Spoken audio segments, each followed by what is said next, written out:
शादी की रस्में खत्म हो चुकी थीं और जब दीपक का परिवार गांव लौट गया तो फूल के परिवार ने कुछ मंदिर की रस्मों के लिए दीपक को एक दिन और रुकने के लिए कहा। दीपक फूल के साथ चला गया और सफर पर निकल पड़ा, जहां उसे अपने गांव सूरजमुखी पहुंचने के लिए कई सार्वजनिक परिवहन बदलने पड़े। ट्रेन में दीपक ने देखा कि वहां कई नवविवाहित जोड़े बैठे थे और सभी दुल्हनें एक ही रंग की पोशाक पहने थीं। उनके चेहरे पर घूंघट था। यह एक लंबा और थकाऊ सफर था और किसी तरह दीपक ने एक झपकी लेने में कामयाबी हासिल की। वह अचानक जागा और महसूस किया कि उसका स्टेशन आ गया है और यह देर रात का समय था जब ज्यादातर यात्री सो रहे थे। वह जल्दी से उठा, अपना सामान लिया, फूल से उसका पीछा करने के लिए कहा और ट्रेन से उतर गया। उसे नहीं पता था कि फूल के बजाय उसके साथ कोई और महिला आ गई है। इस महिला का नाम जया प्रतिभा रांता था और वह प्रदीप भास्कर झा नाम के व्यक्ति से शादीशुदा थी। ऐसा लगता था कि यह गलती से हुआ और जया को यह एहसास भी नहीं हुआ कि वह उसके पति नहीं बल्कि कोई और आदमी था जिसने उसे आने के लिए कहा था। लेकिन बाद में पता चला कि जया को यह एहसास हो गया था जब उसने ट्रेन से कदम रखा, लेकिन उसने जानबूझकर चुप रहने का फैसला किया। दीपक के दोस्त, जिसमें गुंजन दाऊद हुसैन भी शामिल था, उसके इंतजार में थे और उन्होंने उसे बहुत गर्मजोशी और प्यार से स्वागत किया। दीपक और उसके परिवार को झटका लगा जब उन्हें एहसास हुआ कि उसकी पत्नी की अदला बदली हो गई है। दीपक अपनी माँ यशोदा, गीता अग्रवाल शर्मा, पिता पंकज शर्मा, भाभी पूनम, रचना गुप्ता और अन्य लोगों के साथ रहता था। जब प्रदीप का स्टेशन आया तो उसने फूल से, यह सोचकर कि वह उसकी पत्नी है, ट्रेन से उतरने के लिए कहा। फूल को झटका लगा जब उसे एहसास हुआ कि वह खो गई है। उसे नहीं पता था कि कहाँ जाना है और वह खुद को बहुत असुरक्षित महसूस कर रही थी, खासकर सभी कामुक पुरुषों के बीच जो स्टेशन पर उसे घूर रहे थे। दीपक ने फूल की तलाश शुरू कर दी, लेकिन उसके पास उससे संपर्क करने का कोई साधन नहीं था और उसे यह भी नहीं पता था कि वह अभी भी ट्रेन में थी या किसी स्टेशन पर उतर गई थी। दूसरी ओर फूल को एक लड़का मिला, छोटू था, जिसने उसकी मदद करने का फैसला किया और उसने उसे एक महिला मंजू माई के पास ले गया, जिसका स्टेशन पर चाय और नाश्ते का स्टॉल था। मंजू माई पहले तो उसे अपने पास रखने या उसे आश्रय देने को लेकर संदेह में थी, लेकिन धीरे धीरे उसने उसकी स्थिति पर सहानुभूति जताई और उसे अपने साथ रहने के लिए कहा। छोटू फूल को स्टेशन मास्टर के पास ले गया कि उसकी गुमशुदगी की रिपोर्ट दर्ज करवाई जा सके। फूल को वह गांव याद नहीं था जहां दीपक रहता था और उसका अपना गांव गंगापुर इस क्षेत्र में बहुत आम नाम है। फूल ने कहा कि वह अपने गांव वापस नहीं जा सकती क्योंकि वहां उसे दोषी ठहराया जाए कि दीपक उसे छोड़कर चला गया। जया ने दीपक के परिवार से कुछ नहीं कहा और उसने अपने निवास का गलत पता और फोन नंबर भी दिया। उसने अपना नाम पुष्पा, पत्नी पंकज और छत्तीसगढ़ से बताया। जया ने अपने मंगेतर की असलियत जान ली थी। अफवाहें थीं कि उसने अपनी पहली पत्नी की हत्या कर दी थी। हालांकि क्षेत्र में उसके प्रभाव के कारण अदालत में आरोप साबित नहीं हो पाए थे। जया के पास प्रदीप का फोन था और उसने सिम कार्ड को जला दिया ताकि पुलिस इसे ट्रेस न कर सके। जया ने अपने सारे गहने यशोदा के पास सुरक्षित रखने के लिए दे दिए। दीपक ने जया से वादा किया कि वह फूल को खोजे बिना भी उसे वापस घर ले जाएगा।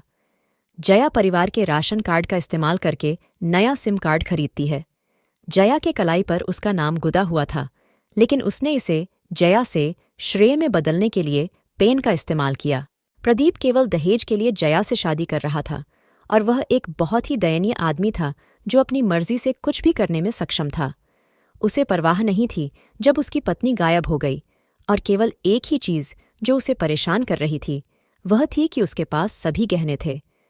प्रदीप ने स्थानीय इंस्पेक्टर टीपी त्रिभुवन के पास रिपोर्ट दर्ज कराई। जया ने अपनी मां से विनती की थी कि उसे आगे पढ़ने दिया जाए, लेकिन उसे ऐसा करने की अनुमति नहीं थी। जया देहरादून जाकर जैविक खेती में करियर बनाना चाहती थी क्योंकि वह मानती थी कि यह भविष्य है। वास्तव में जया के पास भागने की कोई योजना नहीं थी, लेकिन जब वह गलती से दीपक के साथ स्टेशन पर उतर गई तो उसने समझ लिया कि उसके हाथ में एक मौका आ गया है। जया गहने बेचना चाहती थी और अपने कॉलेज की फीस भरना चाहती थी। इस बीच पुलिस अधिकारी श्याम मनोहर रविकिशन ने मामले की जांच शुरू कर दी, जब दीपक ने उसके पास जाकर गुमशुदगी की रिपोर्ट दर्ज कराई। मनोहर ने 15,000 रुपये की रिश्वत मांगी, लेकिन 5,000 रुपये पर मान गया। वह कांस्टेबल दुबे, दुर्गेश कुमार और बेला कनुप्रिया रशिमुम के साथ काम करता है। मनोहर को त्रिभुवन से गुमशुदगी की रिपोर्ट मिली, जिसमें कई समानताएं थीं, जैसे ट्रेन का नाम और घटना की तारीख। मनोहर ने जया की फोटो मांगी और पाया कि जया 150 ग्राम सोने के गहने ले जा रही थी।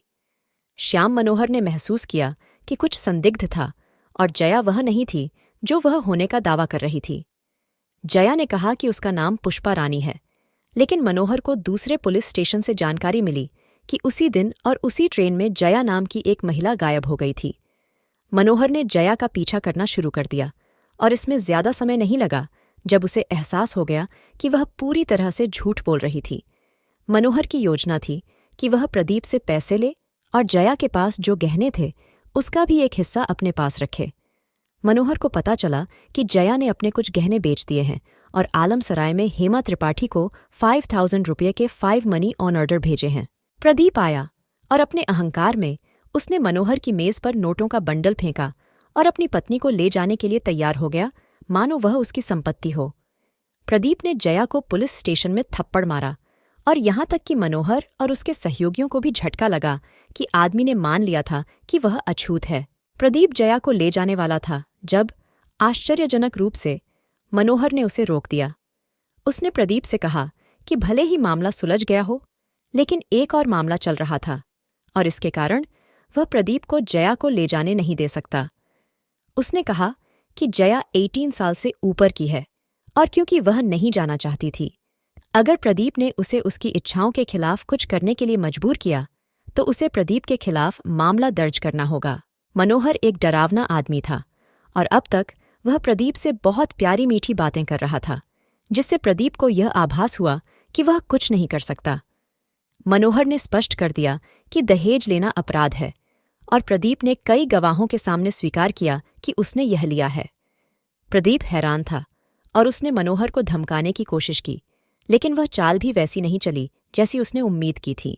जया को आगे पढ़ाई करने का मौका मिला और उसके पोस्टरों के कारण फूल आखिरकार संपर्क में आ पाई और दीपक के गांव सूरजमुखी वापस आ गई। श्याम मनोहर ने जया के गहने नहीं लिए और उसने उससे कहा कि वह अपने जुनून का पीछा करे और जीवन में सफल बने। जया ने दीपक के परिवार से मिलने का वादा किया, जिसके साथ उसने बहुत मजबूत बंधन विकसित किया था। फूल दीपक जैसे व्यक्ति से बहुत खुश थी